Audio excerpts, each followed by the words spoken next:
Hello, we will begin our robotics programming journey today. We will use MBlock to get acquainted with robotics programming.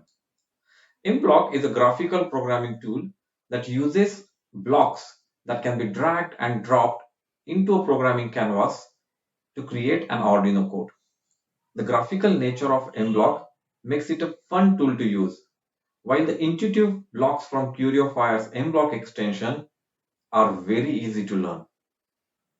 In this topic, we will learn how to install MBlock. We will learn about the basic structure of MBlock. We'll also learn how to add MBlock extensions. And finally, we will learn to create and upload a program in Arduino Uno. So let's begin our journey with the installation of MBlock in our next video.